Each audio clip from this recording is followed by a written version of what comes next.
दीस न्हय म्हूण घडी तुमी नकळत, देखून जागृत रावात. भाव भयणीनो, आयज जागृताये विशीं आमच्या दोळ्या मुखार हो उलो मारला तेन्ना तो उलो मारपाक कारणूय आसा. आनी खेरीत कारण संवसाराचो शेवट, निमाणी झोडटी. निमाणे झोडटेक आमी तयार जाता आसतना ह्या संवसारांतल्यान जिवीत काबार करून आमी सर्गीच्या जिविताक भितर सरपाक आसात तेन्ना तयारी गरजेची.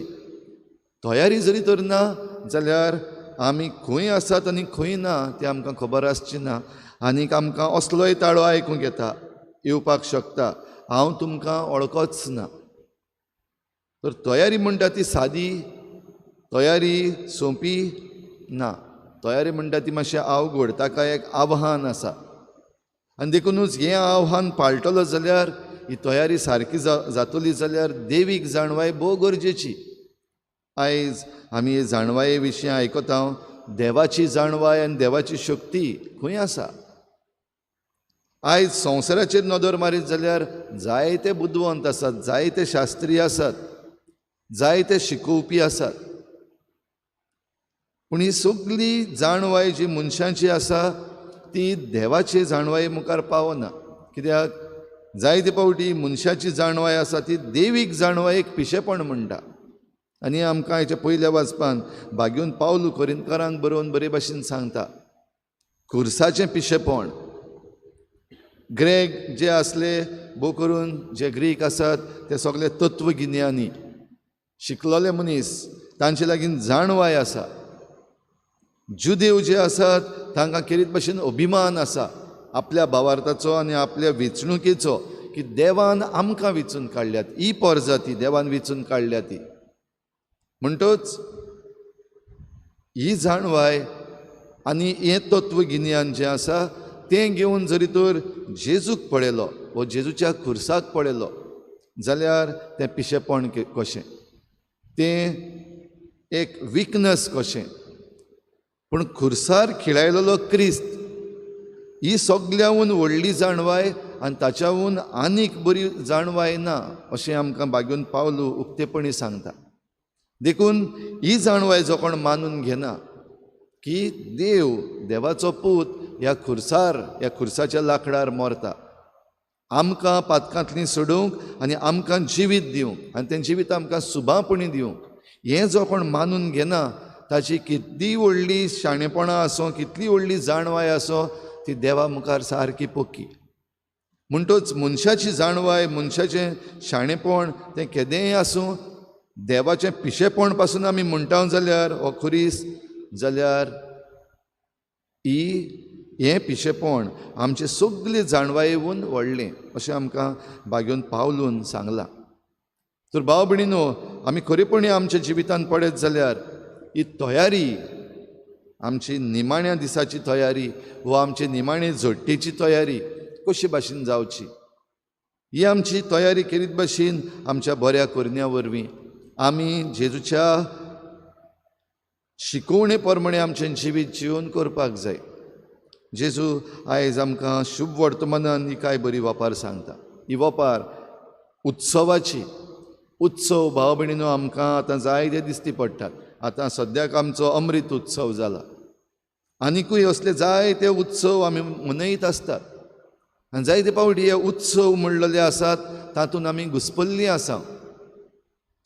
आनी ह्या उत्सवाच्या बोवाळान आमी उत्सवाची तयारी सारकी करिना, हो उत्सवा उपरांत हो उत्सव आमी कित्याक करता ताची आमी तयारी जायते फावटी करूंक पावना.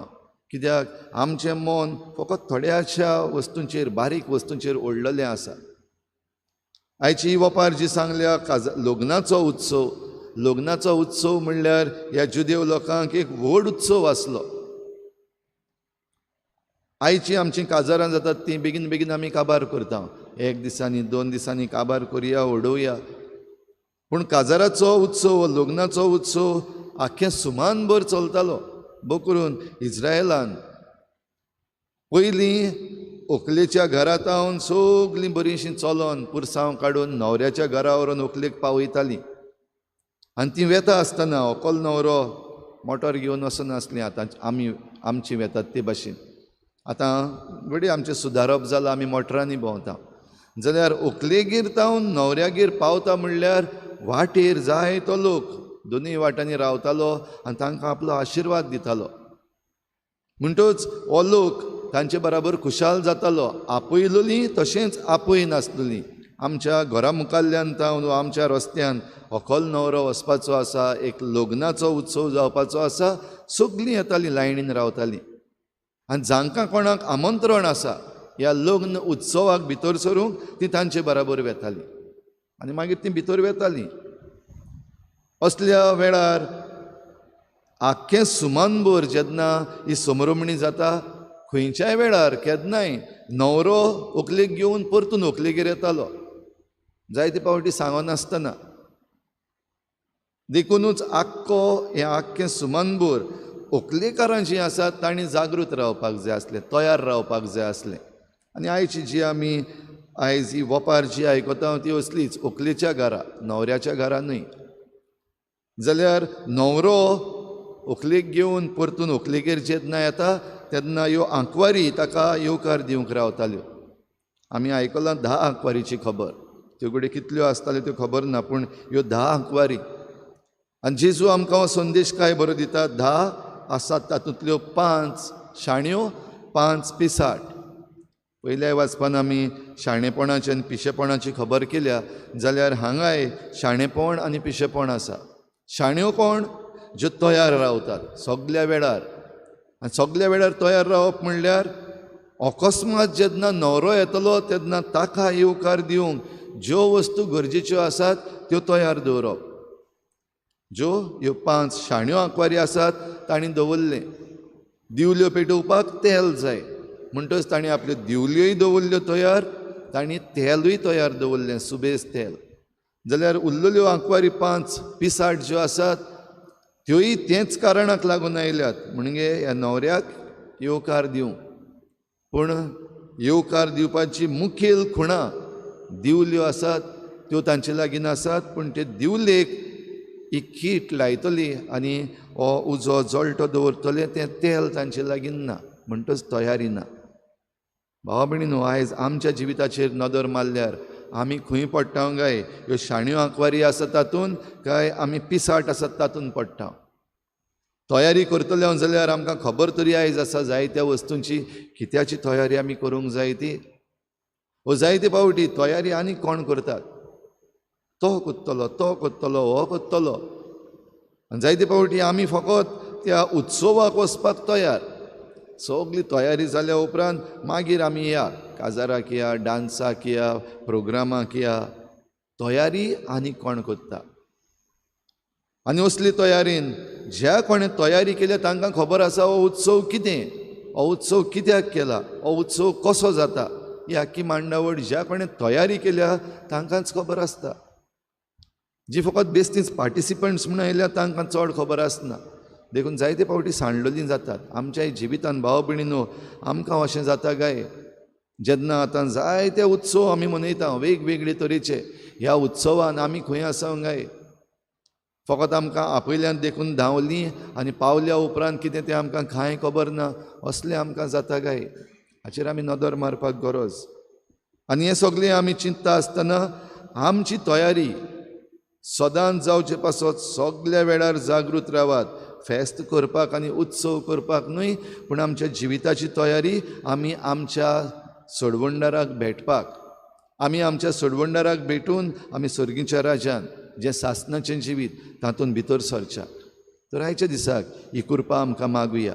आमी आमचे दोळे उक्ते करूं, आमी जाणा जावं आनी बऱ्यो वस्तू ज्यो आसात त्यो आमी मानून घेवंक. आतां ह्या दिसांनी आमी आमचे फिरगोजेन समुदायांच्यो जमाती परतून सुरू केल्यात.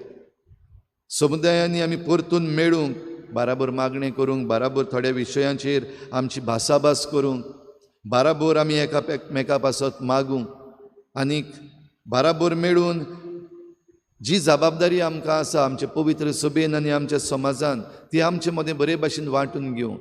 पूण जायते जाणांक आमच्या मदल्या आजून पासून हें पिशेपण.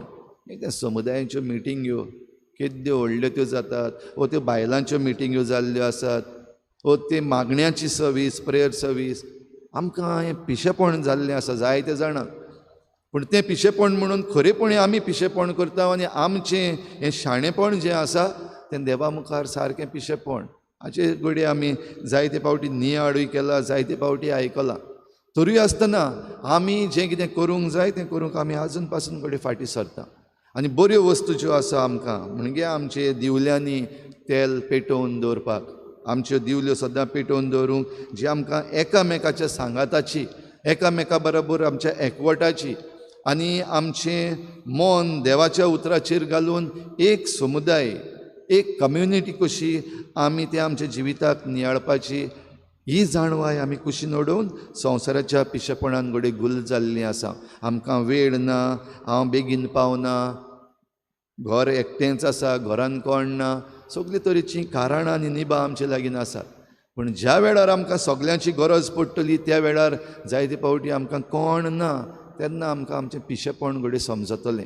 जेन्ना आमचेर आनी आमच्या भावार्थाचेर आयज वेगवेगळे तरेचीं आक्रमणां जायत आसात, तेन्ना अकस्मात घडये आमकां दिसतलें आमी एकलीं आसा, आमचे बराबर कोण ना. म्हणटच आमचें पिशेपण आमकांच खावपाक येतलें.